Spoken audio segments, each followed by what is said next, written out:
Hello everyone, welcome back to my channel. আশা করি তোমরা সবাই অনেক ভালো আছো আর আমিও অনেক ভালো আছি। তো আজকে সকাল সকাল চলে যাচ্ছি মোহনার দিকে, মানে এটা তো দীঘাতে আমাদের দ্বিতীয় দিন। তো এই ব্লগটা আমার পোস্ট করার কথা ছিল শনিবার বা রবিবার। আমি জানি আমি একটু দেরি করে ফেললাম, কারণ আমি দুদিন বাড়িতে ছিলাম না। কোথায় ছিলাম সেটা তোমরা দুদিন পর মিনি ব্লগে দেখতে পেয়েই যাবে। তো যাই হোক, এখানে আমরা সকাল সকাল মোহনাতে পৌঁছে গেছি, তবে একদম ভাবতে পারিনি যে এত বেশি ভিড় থাকবে। এই প্রথমবার মোহনাতে এত বেশি ভিড় দেখলাম। আর সকাল বলতে একদম ভোরের দিকেই গেছিলাম, তবে প্রচুর ভিড় ছিল। আমরা ঠিক মতো না দাঁড়াতে পেরেছি, না ছবি তুলতে পেরেছি। এইবার কাল থেকে যেহেতু আমি একবারও জলে নামিনি, তো একটু ফাঁকা জায়গা থেকে জলের মধ্যে নেমে গেলাম। তো আমিও একটু এনজয় করে নিই, আর তোমরাও ভিডিওটা দেখতে থাকো।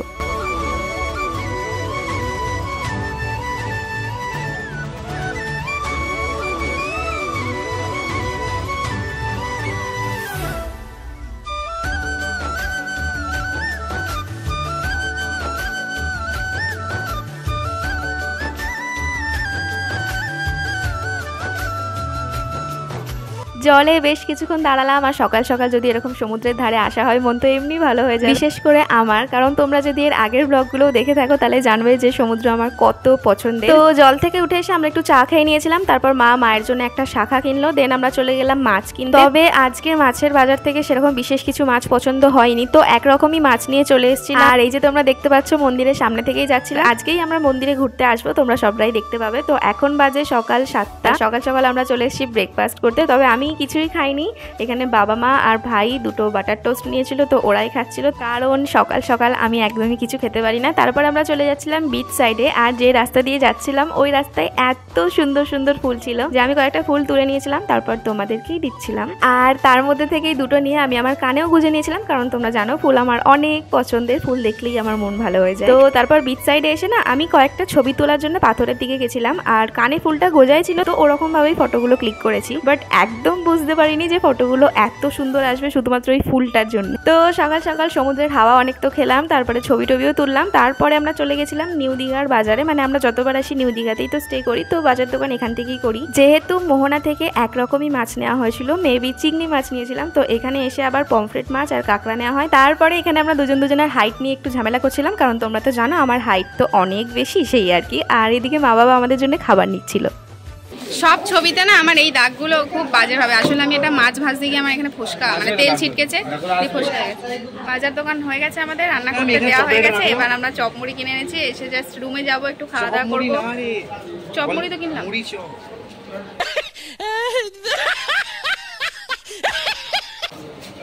এখন আমরা রুমে যাব, ড্রেস চেঞ্জ করবো, একটু রেস্ট নেবো, খাওয়া দাওয়া করবো, তারপরে চান করতে যাবো। আর সেটার জন্যই আমি অপেক্ষা করছি।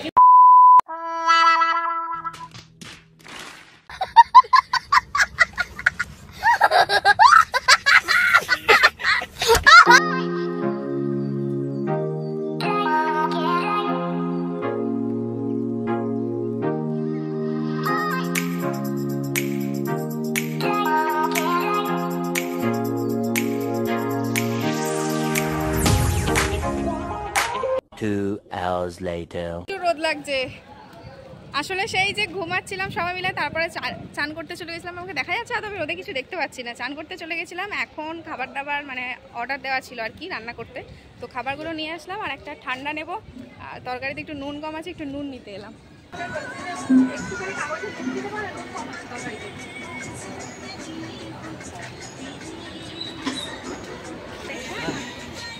তো এই যে ঠান্ডা নিয়ে নিলাম, এখন বাড়ি গিয়ে খাওয়া দাওয়া করবো। চলো দেখাচ্ছি তোমাদেরকে যে কি খাওয়া দাওয়া করবো কিনা। রোদে আমার মুখ পুড়ে যাচ্ছে। যেরকমটা তোমরা দেখলে আমরা বাজার দোকান করে রান্না করতে দিয়ে দিয়েছিলাম, তারপরে সবাই মিলে চান টান করতে চলে গেছিলাম। একদম চান করে এসে এবার আমরা করব খাওয়া দাওয়া। তো আজকে লাঞ্চে আমাদের ছিল কাঁকড়া, পমফ্রেট মাছ আর ইলিশ মাছ। এবার যদিও আমার সমুদ্রের মাছেতে অ্যালার্জি আছে, তারপরেও ওগুলোই আমার সব থেকে ফেভারিট। তো এই তো আমরা 4 জন ফ্রেশ হয়ে বসে পড়েছি ভাত খেতে। তবে তরকারিগুলোতে একটু বেশি ঝাল হয়ে গেছিলো, সবগুলো ঠিক থাকলেও কাঁকড়াটাতে একটু বেশি ঝাল হয়ে গেছিলো, যেই কারণে আমার আর ভাইয়ের অবস্থা একদম খারাপ হয়ে গেছিলো। তো বাবার মা তো খুব এনজয় করেই খাচ্ছে, তবে আমার অবস্থাও যেরকম ছিল আর এদিকে ভাইয়ের তো চোখ থেকে জল বেরিয়ে যাচ্ছিল, এতটাই ঝাল ছিল। তো আমরা খাওয়া দাওয়া করলাম, খাওয়া দাওয়ার পরে একটু ঠান্ডা খেয়ে নিলাম আর তারপরে আমরা সবাই একটু রেস্ট নিয়ে আবার বেরিয়ে পড়েছিলাম মন্দির যাওয়ার উদ্দেশ্যে। মানে না আমরা আর কি পুজো দিতে যাইনি, তবে মন্দিরটা একটু দেখতে গেছি। সারাদিন খাওয়া দাওয়ার পর তো সেটা সম্ভব না আর উচিত না, সে যাই হোক আমরা যে রাস্তা দিয়ে যাচ্ছিলাম আর কি, মানে মন্দির যাওয়ার রাস্তায় এরকম অনেকজন দাঁড়িয়েছিল যারা আমাদের কপালে এরকম তিলক এঁকে দিচ্ছিলেন আর কি। মানে যারা আমরা মন্দিরে যাচ্ছিলাম তাদেরকেই আমি প্রথমে নিতে যাইনি, তবে আমাকে বললো যে নাও তোমাকে দেখো খুব সুন্দর লাগবে। এবার আমি জানি আমাকে সুন্দর লাগবে, তবে ওই যে বললাম সারাদিন খাওয়া দাওয়া করেছি তো এটা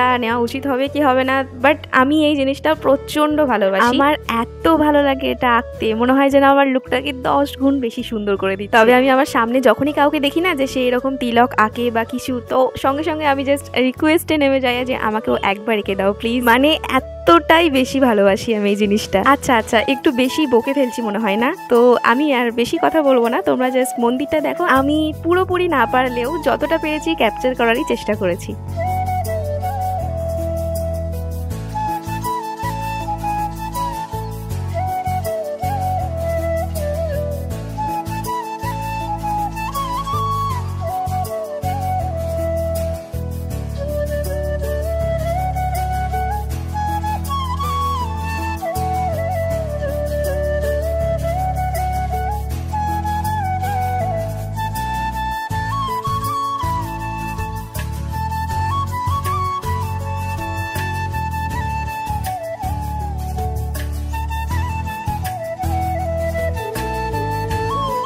তো এই তো আমাদের মন্দির ঘোরা কমপ্লিট। তারপরে আমরা একটু বিচ সাইডে গিয়ে চা কফি খাচ্ছিলাম, বাবা একটু পাঁপড় ভাজা এনেছিল, তো ওই পাঁপড় ভাজাই খাচ্ছিলাম। তারপরে একটু কফিও নিয়েছিলাম 4 জনের জন্য। তো ওই কফি পাঁপড় ভাজা খেতে খেতেই আমরা 4 জনে বেশ কিছুক্ষণ সময় কাটালাম সমুদ্রের ধারেই।